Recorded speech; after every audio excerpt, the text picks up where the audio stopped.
The mansion was glowing with golden lights that night. Expensive cars lined the driveway, and the air smelled of perfume and expensive wine. Laughter echoed from the grand hall where wealthy guests gathered for the evening party. They were dressed in fine suits and sparkling dresses, talking loudly about their money, travels, and power. Among them moved a young maid named Elena. She wore a simple uniform, her shoes slightly worn out from long hours of work. Her hands carried trays of drinks and snacks, but her eyes were calm. She never interrupted the guests. She kept her head low, quietly doing her job. "Move faster, girl," a rich man snapped when Elena passed by slowly, trying not to spill a glass of champagne. Another guest laughed and whispered, "Look at her shoes. Did she pick them from the trash?" The words were meant to be soft, but Elena heard them clearly. Her face turned red, but she said nothing. The host of the evening, Mr. Grant, was an older man known for his wealth. He had built a successful business and often invited rich people to his mansion. Tonight, the hall was full of his so-called friends, but few of them cared about anyone else. They only cared about being seen. Near the long dining table, a wealthy woman in a glittering silver dress spilled her wine on purpose. She turned to Elena with a cold smile. "Clean this now," she said loudly, so others could hear. "On your knees, quickly. We don't want the floor to look like your shoes." Some guests laughed. Others pretended not to hear. The hall felt colder for a moment. Elena looked at the red stain spreading on the white marble floor. Her hands tightened around the tray. She wanted to walk away. She wanted to say something. But she needed the job. Her mother was sick, and this salary was their only support. Slowly, she bent down and wiped the floor while the silver-dressed woman watched with proud eyes. A few guests clapped mockingly as if it was a show. One man, older and quiet, watched from a corner without joining the laughter. His eyes followed Elena as she stood up and walked away, her face pale but her steps steady. The music started again. Glasses clinked. Conversations about stocks, new cars, and vacation homes filled the air. But somewhere in the mansion's big heart, a shadow was growing. The night was meant to be about joy, but it smelled of cruelty and pride. In the kitchen, Elena stood still for a moment, holding the empty tray. Her fingers trembled slightly. She had worked in many houses before, but this one had more pride and less kindness. She thought of her mother waiting at home, weak but smiling whenever Elena brought medicine. She whispered to herself, "Just a few more months. Then we can leave."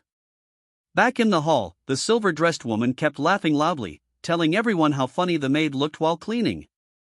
Mr. Grant was talking to a group of businessmen and didn't seem to notice. Or maybe he did, but chose silence. The party continued, but under the laughter, something was about to change. As the evening stretched, the air grew heavier. Some guests had too much to drink.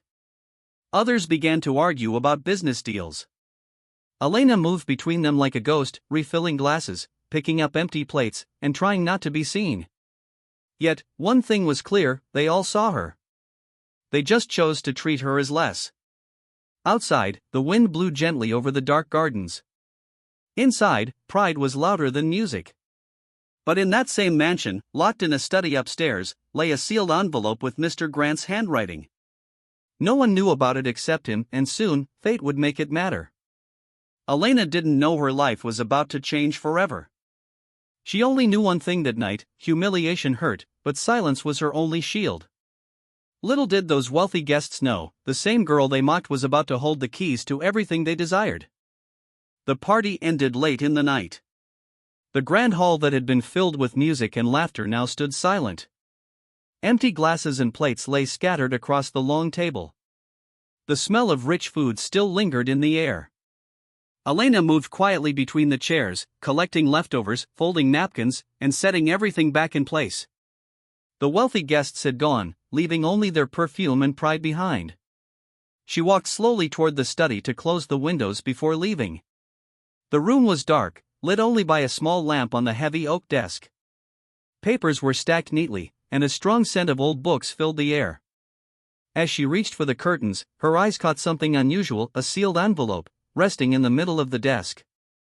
It looked important, with a thick red wax seal and the name of Mr. Grant written in bold letters. Under his name were the words, "Only open if something happens to me." Elena froze for a moment. Her fingers hesitated in the air. She was only a maid, it was not her place to touch her employer's private things. But something in her heart told her this letter meant more than just paper and ink. She placed her hand gently on it, feeling the cold wax beneath her fingertips. For a second, she thought about opening it.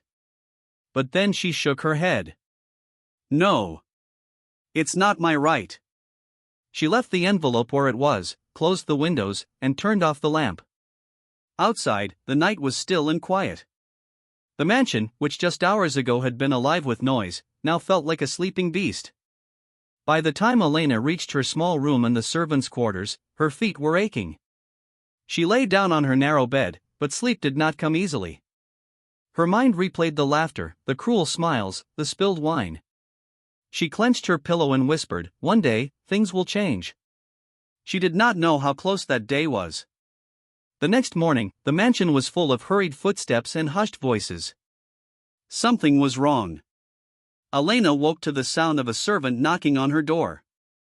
"Mr. Grant, he collapsed last night," the woman said, her voice trembling. "The doctor is here." Elena dressed quickly and rushed to the main hall. There, she saw the old man lying on a stretcher, pale and weak. His breathing was heavy. The doctor's face was grave. "Heart attack," he said quietly. "We'll take him to the hospital, but it's serious." Some of the wealthy guests had returned when they heard the news. They stood in small groups, whispering. Their words were not kind. "If he dies, who gets the house?" one asked. "I heard he has no close family," another replied. A few looked at Elena as if she was invisible. Others looked at her with suspicion. Elena kept her distance. Her heart ached for the old man. Whatever his guests were like, he had never been cruel to her. He had given her this job when no one else would. She remembered the letter in the study. Her hands grew cold. That evening, the doctor came back with the worst news: Mr. Grant had not survived. Silence filled the mansion. For a long time, no one spoke. Then the whispers started again, louder this time. Guests began to ask about the will. Some suggested calling the lawyers. Others pretended to be concerned while eyeing the expensive paintings on the walls. Elena walked slowly to the study, her heart beating fast. The envelope was still there, untouched, as if waiting for this moment. She picked it up carefully, her hands shaking. The red wax seal gleamed under the lamp. She did not open it. Instead, she went to the butler, the oldest and most trusted servant in the house. "Sir," she said softly, "I found this yesterday. It says to open only if something happens to him." The butler took the letter, his eyes wide. He looked at Elena for a long moment and nodded. "You did the right thing," he said. News of the letter spread quickly. By the next morning, the lawyers arrived, dressed in dark suits, carrying briefcases full of documents. The guests gathered again, their faces pretending to be full of grief but their eyes burning with greed. They wanted to know what was inside the sealed envelope. Elena stood at the back of the room, her heart heavy. She felt small among these powerful people. Yet deep inside, something told her that whatever was written in that letter would change everything. The lawyer broke the seal with a silver knife. The sound of tearing wax echoed in the silent hall. All eyes turned to him as he unfolded the paper and began to read. The grand hall was silent. Morning light slipped through the tall windows, making the gold frames on the walls shine coldly. The guests stood in a half-circle, dressed in expensive coats and polished shoes. Their eyes were not on the paintings or the crystal chandelier. They were fixed on the lawyer holding a single letter, its seal freshly broken. The paper in his hands carried the voice of the man they had come to profit from, Mr. Grant. Elena stood at the far end of the hall, her hands folded tightly in front of her. Her uniform still carried faint marks from last night's party. The same guests who mocked her only hours ago were now pretending not to see her, though their glances slid toward her with quiet disdain. She could feel their judgment like cold rain on her skin. The lawyer cleared his throat. This letter was left with specific instructions, he said. To be opened only in the event of Mr. Grant's death. It contains his final wishes. A ripple of breath moved through the room. One woman in pearls whispered, finally, while another guest, the same man who had laughed at Elena before, straightened his tie as if preparing to claim something that belonged to him. The lawyer began to read. His voice was calm, measured, and each word landed heavily in the quiet hall. To those who call themselves my friends, I thank you for your company through the years. But I have watched, and I have learned who truly values what is right. My estate, my business, and my home will not be left to those who see kindness as weakness. The guests exchanged quick looks. Murmurs spread. The lawyer continued. Until the legal transfer is complete, I appoint Elena, my household maid, as caretaker of all properties, funds, and decisions concerning this house. I trust her honesty more than the hollow promises of wealth that I have heard too many times. The room froze. It felt as though the walls themselves had leaned closer to hear. For a moment, no one spoke. Then came the voices, sharp, angry, disbelieving. This is a joke, one man barked. She must have tricked him, cried the woman in silver who had spilled her wine on Elena the night before. How could he trust a servant with his entire fortune? The lawyer raised his hand for silence. The document is legally signed and witnessed. Until the courts finalize his will, she has full authority. Elena's heart raced. Her mouth felt dry. She had not spoken a word, but now the entire room turned toward her. Their eyes were no longer mocking, they were hostile. A heavy-set man stepped forward. Listen, girl, he said, his voice like a growl, this is not for you. You serve drinks. You clean floors. Don't think wearing his name for a week will make you one of us. Elena held her ground. I never asked for this, she said quietly, her voice steady despite the storm around her. I only serve this house. Some of the servants, standing along the walls, looked at her with a mix of fear and hope. They had seen how she treated them with respect, how she worked longer hours than anyone without complaint. The butler, old and tired, gave her a small nod. The guests began to argue among themselves. Some wanted the will challenged. Others demanded access to the safe and the accounts. One even suggested the letter was fake. But the lawyer stayed firm. Everything is in order, he said. Until the court says otherwise, Miss Elena is in charge. The afternoon passed in tense silence after the guests finally left, slamming doors and muttering threats. The mansion felt emptier, yet the air was heavy with new weight. Elena walked through the hall slowly, her reflection following in the tall mirrors.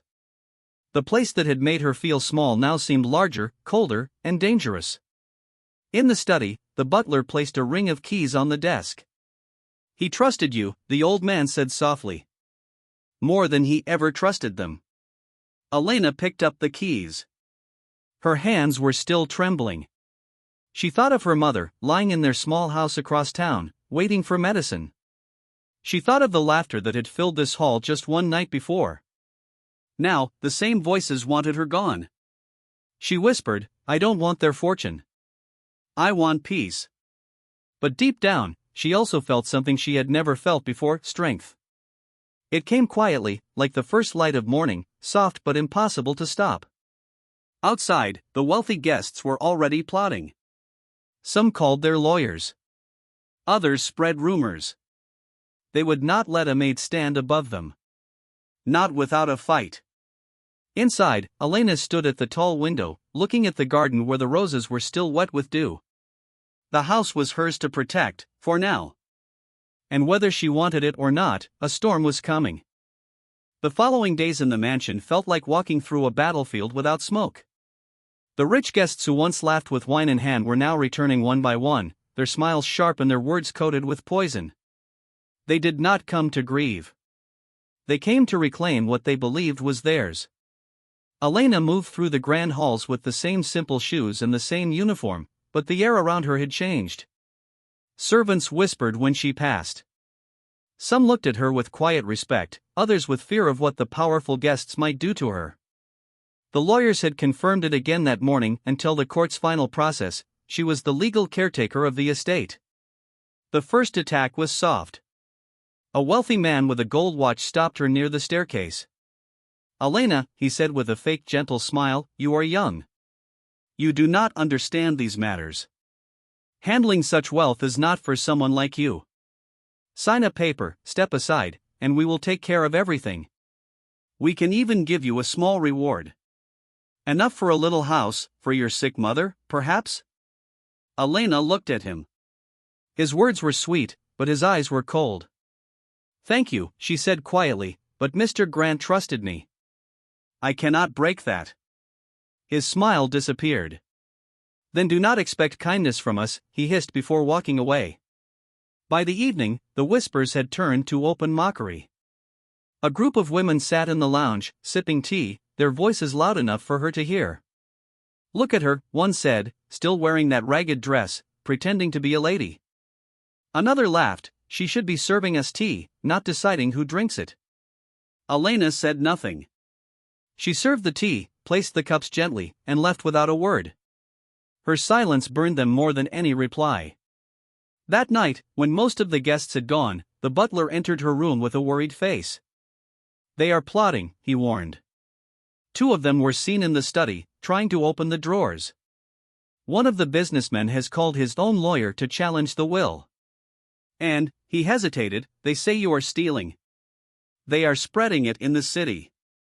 Elena closed her eyes for a moment. The humiliation of the party, the laughter, the wine on the marble floor, now it all came back, sharper, darker.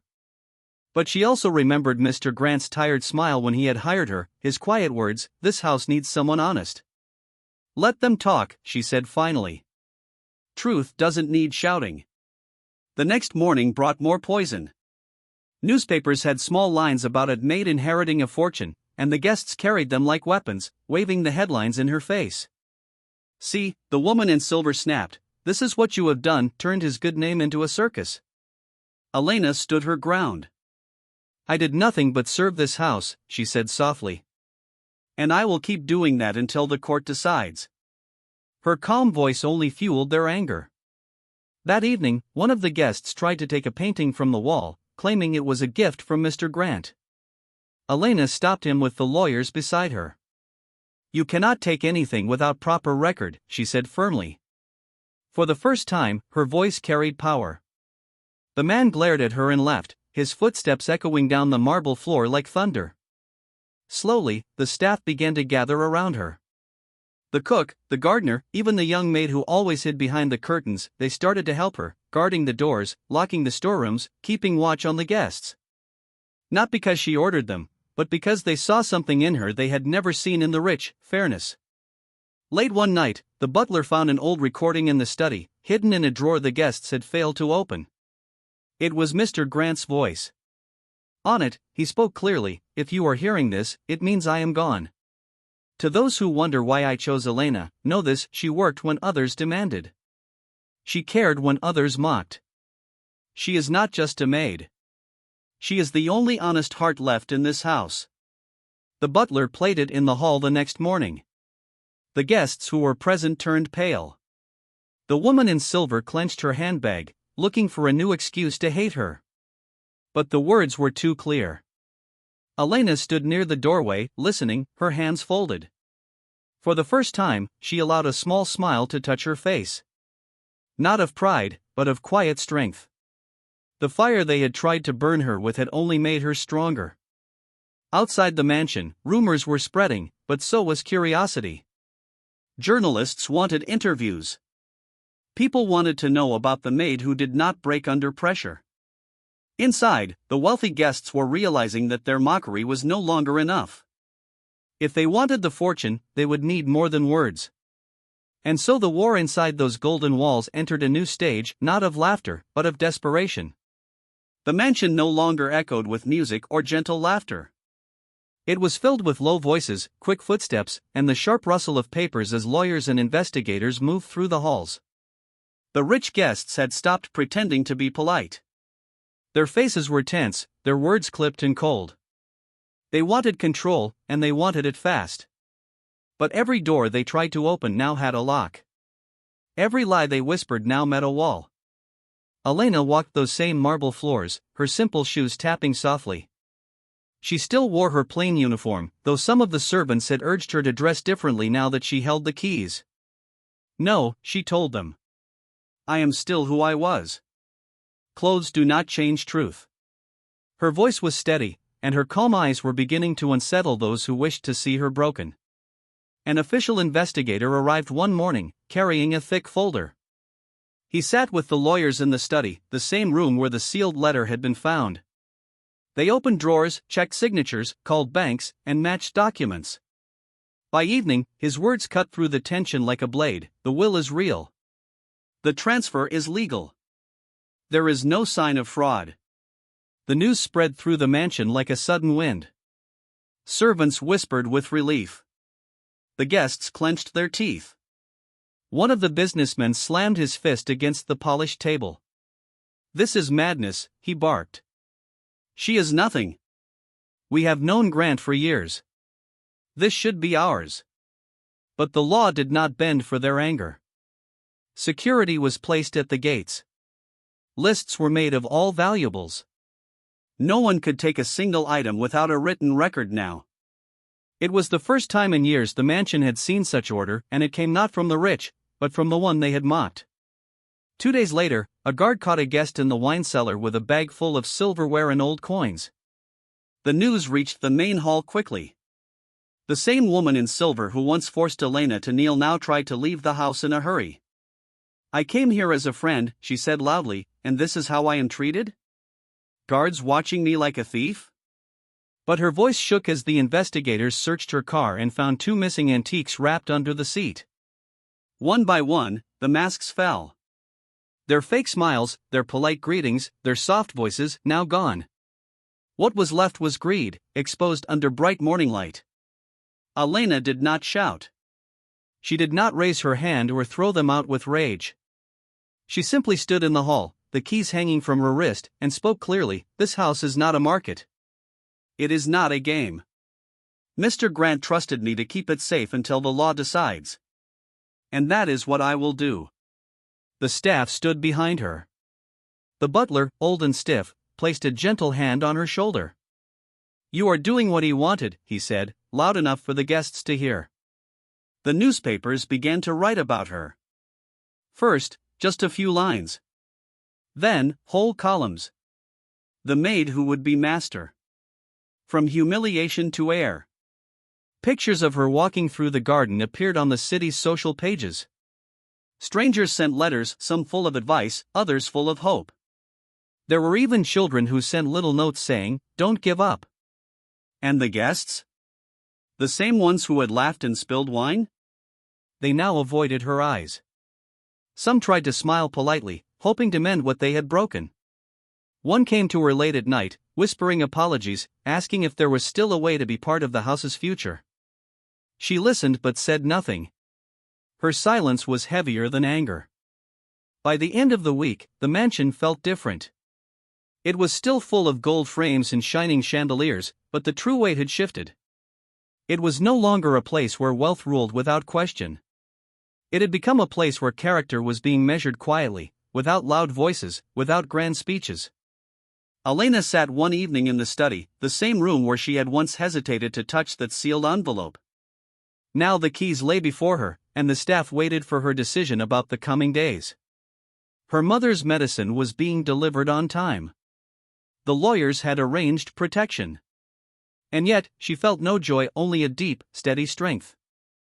"They wanted me to bow," she whispered to herself, looking at the polished floor. "But they only taught me to stand." Outside, cars drove away one by one, their tires whispering on the gravel. Inside, the house finally felt like it was breathing again, not with pride, but with quiet justice. The day of the final hearing arrived with a quiet sky above the city. The mansion stood still, its golden gates open not for the proud guests who once filled its halls with arrogance, but for the people who had waited to see what truth would win. Cars lined the driveway again, but this time the faces inside were different: lawyers, journalists, city officials, and a few neighbors who had heard the story of a maid who held her ground. Elena stood in front of the tall mirrors in her small room. she was not wearing the uniform tonight. The butler had insisted she wear something proper for the announcement. It was a simple dark dress, not expensive, not loud, just clean and respectful. She looked at herself and whispered, "I am still me." Her hands trembled slightly, but her eyes were steady. When she stepped into the grand hall, all eyes turned to her. Many of the wealthy guests who had mocked her were there again, their faces tight with forced smiles. Some still hoped to hear that the court had overturned the will. Others simply came to witness what they once tried to stop. The same woman in silver sat at the edge of the table, her fingers drumming against the chair, her pride cracked but not gone.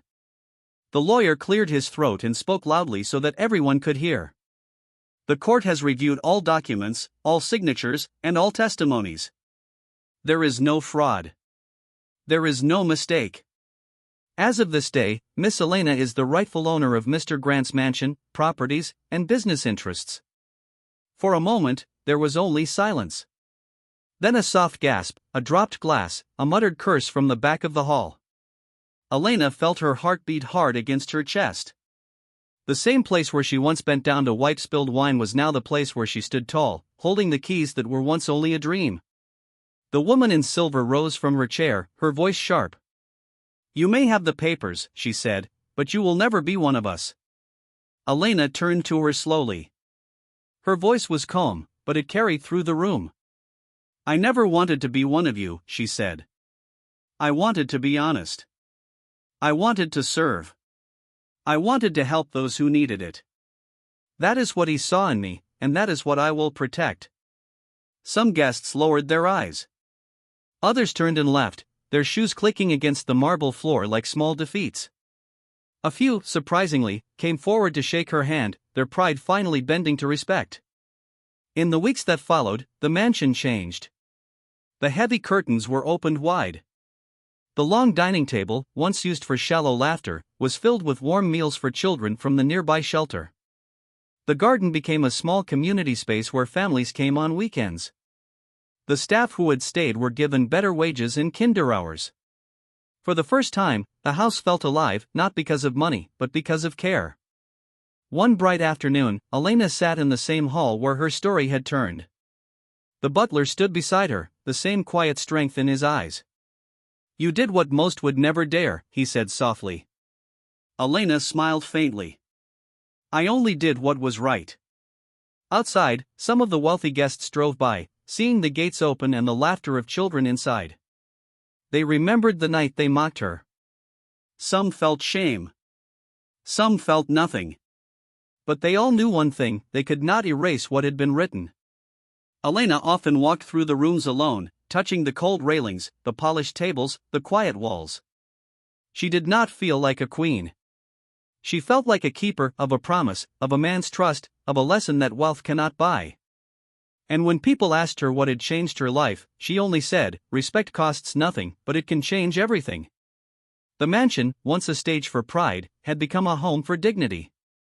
And the maid who once knelt on the cold marble floor now stood at the highest window, looking over the city not with revenge in her heart, but with peace.